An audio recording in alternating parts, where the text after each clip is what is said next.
Salut les cinéphages, c'est Merege, et aujourd'hui, une vidéo qui plaira à tous les bons gros bourrins comme moi, amateurs de films d'action, fans de Shogun Fat, de The Killer, de À toute épreuve, et pour les plus jeunes de John Wick, évidemment.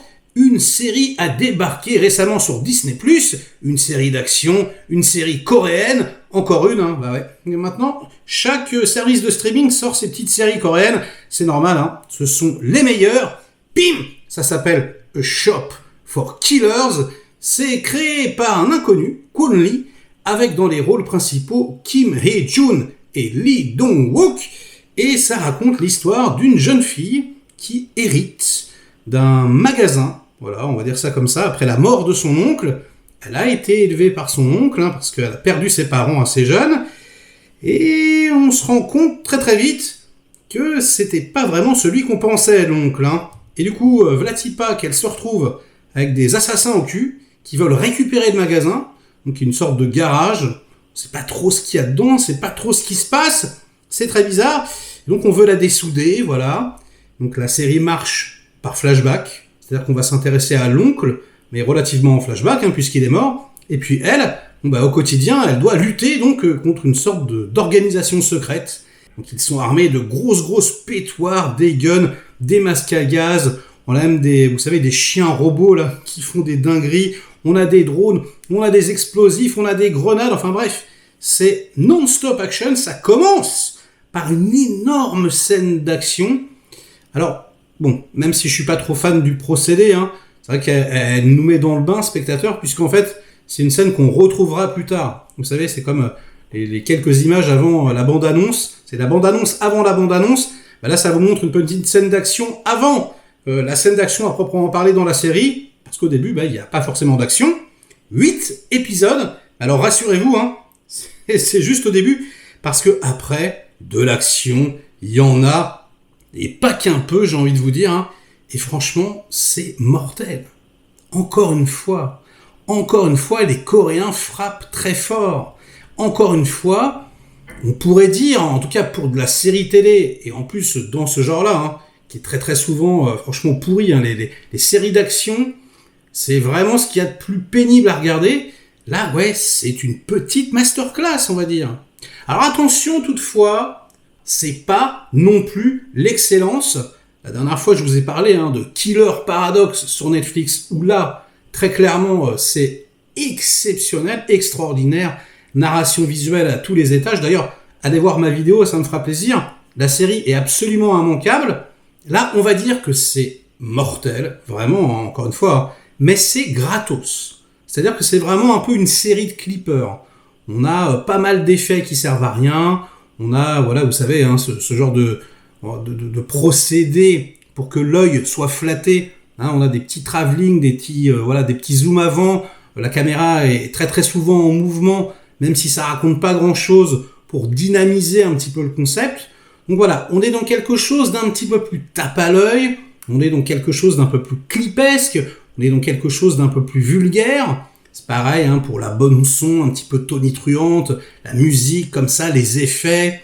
Il y a certains effets spéciaux qui sont pas exceptionnels, notamment sur les explosions, la fumée. Bon, voilà, on sent que c'est peut-être une série qui a eu un petit peu moins de budget, ou alors que le réalisateur est un petit peu moins doué, le créateur. Mais attention, je compare avec Killer Paradox, encore une fois, qui est absolument exceptionnel. Ne vous en faites pas, vous ne serez pas déçus. Je suis pas en train de dire que c'est pas bien. Je dis juste que c'est pas non plus le meilleur K-drama, la meilleure série coréenne que vous ayez jamais regardée, quoi. Mais vous serez grandement satisfait.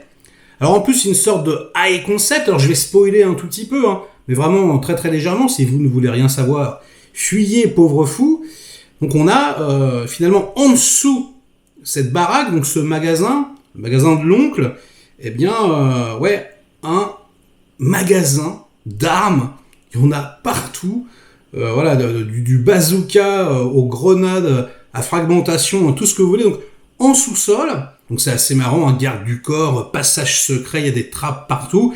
Ils veulent tous donc s'accaparer le bunker, entre guillemets, et du coup, la série a un petit goût de huis clos.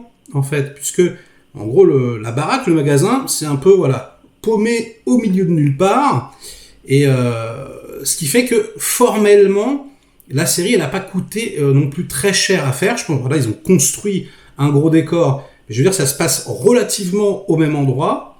Et c'est pareil, hein, même les flashbacks, on voit que c'est un peu tourné au même endroit. Il y a beaucoup de jungle, il y a beaucoup d'herbes, il y a beaucoup d'escaliers la nuit, etc. Donc ouais, je pense que ça n'a pas coûté extrêmement cher, hein, en tout cas moins que d'habitude. 8 épisodes. Et finalement, c'est aussi un petit défaut, on pourrait dire. Formellement, on tourne un peu en rond, quoi.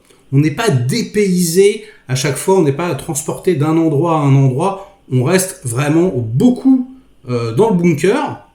Ceci dit, c'est si vous voulez, un peu comme dans un jeu vidéo. Donc il y a le premier palier, on commence dehors, ensuite on se rapproche de la baraque, après on va à l'intérieur, après on pète les cloisons, on va en dessous, etc.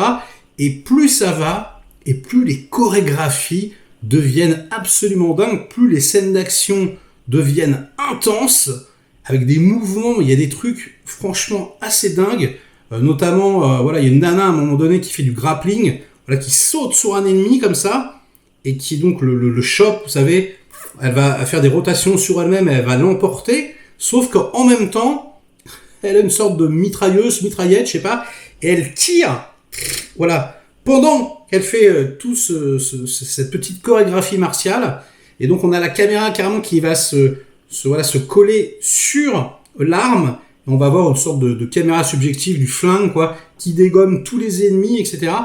C'est assez jouissif, franchement. En plus, ça prend bien son temps, ça fait vraiment bien monter crescendo la pression. Moi, j'aime beaucoup ça, hein, quand y a des phases de lenteur extrême à l'intérieur de scènes d'action qui sont voilà, très très généreuses.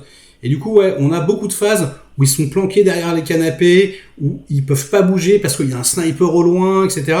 Franchement, c'est excellent. Si comme moi, hein, vous êtes fan d'action, vous allez vous régaler. Donc j'ai envie de vous dire, merci Disney+.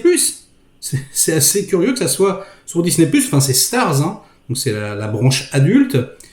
Alors je suis désolé pour ceux que ça intéresserait sous cette forme-là, mais il n'y a pas de VF. Et les petits amis, j'ai envie de vous dire, il va falloir se mettre à la VO maintenant, hein, surtout si vous voulez regarder les meilleures séries du monde. Donc voilà, ça sera sous-titré uniquement, et c'est à ne pas louper. Donc sur ces bonnes paroles, ça sera la fin de cette critique. J'espère que ça vous aura donné envie de découvrir le show. Likez la vidéo si c'est le cas, délikez-la sinon, inondez-moi de commentaires comme d'habitude pour faire marcher le petit robot YouTube, et nous, on se retrouve très vite pour de prochaines aventures. Ciao!